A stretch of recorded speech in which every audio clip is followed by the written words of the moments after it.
Most business owners think moving money between their companies is simple. You just write a check, make a transfer, and you're done. But that's not where the mistake happens. It's how you document it and what you call it that can cost you hundreds of thousands, even millions in lost deductions and surprise tax bills. If you have more than one business or you're planning to start a new venture, buy real estate, or fund a new LLC, this is the video you cannot afford to skip. Because what gets people in trouble isn't the complexity of the tax code, it's the false sense of security from thinking your accountant has it handled, when most CPAs are missing the single most important step. Let's set the stage. You've built a profitable business and you're ready to expand, invest, and diversify. So you move money into a new entity, real estate, new business, partnership. You wire the funds, your bookkeeper logs it, and you move on. It seems clean, but here's the problem. If you don't document that transfer correctly as a distribution to you, then a capital contribution into the new entity, you could lose deductions, write-offs, even depreciation. Worse, you might trigger double taxation, create phantom income, or lock yourself into suspended losses for years. Let me show you what I mean. Imagine your S Corp makes $1 million this year. You transfer $500,000 directly into a new LLC to buy property. Simple, right? Wrong. Tax law doesn't see it that way.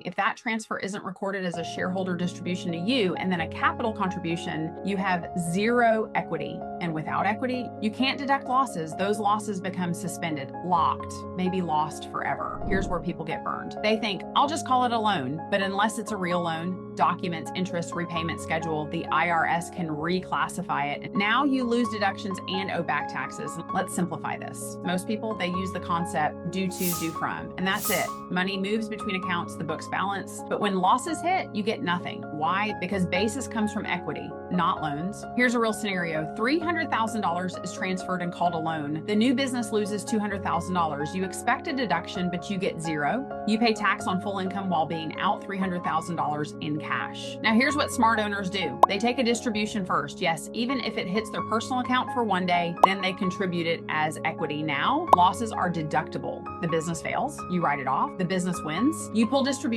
tax-free up to your basis. That's a big difference. Let's go deeper. Want flexibility to repay funds later? Fine. Use a loan, but do it right. Use an agreement, charge interest, schedule the transactions, and show intent. No intent to repay, don't call it a loan. Here's another mistake. Buying real estate inside an S Corp. That kills flexibility, creates double taxation risk, complicates exits. A better move, distribution into a new LLC as a capital contribution. It's clean, protected, and efficient. Let me give you a case study. A client had 4 businesses with messy intercompany transfers, everything labeled as loans, no docs, and no structure. The result, $1.2 million in suspended losses, locked, and the client couldn't use them at all. We fixed it, reclassified, restructured, unlocked, hundreds of thousands in tax savings. But here's the real issue. Most business owners wait until tax time. By then, it's too late. Transfers are done, year is closed, and the opportunity, it's gone. The IRS doesn't care about your intentions. They care about documentation. So what should you do? Map your structure, define your goal, then decide distribution, capital, or loan, document everything, bank transfers, agreements, capital accounts, and most importantly, work with a tax strategist, not just a preparer, because this all comes down to one thing, basis. No basis, no deductions, wrong structure, double tax, bad documentation, suspended losses. So here's the takeaway. Intercompany transfers are not bookkeeping entries. They are the foundation of your tax strategy. Done right, you unlock deductions, protect wealth, scale faster. Done wrong, you create tax traps, lose money, waste years. And if you have partners, be crystal clear on contributions, ownership, and allocations. Real estate, always use separate entities, fund with capital, and keep liability contained. Want advanced strategy? Utilize Section 469, grouping to offset income and maximize losses, but only if structured correctly. Let me give you a quick checklist.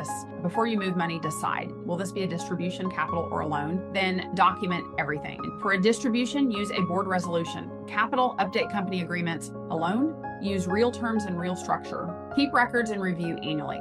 It's simple but powerful. Now let's be real about the risks. Get this wrong and you could lose deductions, trigger double taxation, create phantom income, face IRS penalties, miss advanced strategies like bonus depreciation. But here's the good news. Catch it early and you can fix it. Amend returns, update docs, recover losses. The key, act before the IRS does. Here's my final thought. The tax code isn't a punishment, it's a roadmap. In fact, 99.5% of it is written for you, but you have to use it correctly. The wealthy don't have different rules. They just use them differently. If you want to keep more of what you earn, you need strategy, not just compliance. Now, here's what most people miss. Even if you master this, the rules are changing big time. New tax laws were just passed, creating massive shifts. The opportunities are bigger. Risks, even bigger. So if you want to see how to turn these new rules into real money, click the video on your screen. I'll break down the top 7 tax law changes for 2026 and show you exactly how to use them to build wealth, protect your business, and stay ahead. Click now. I'll see you there.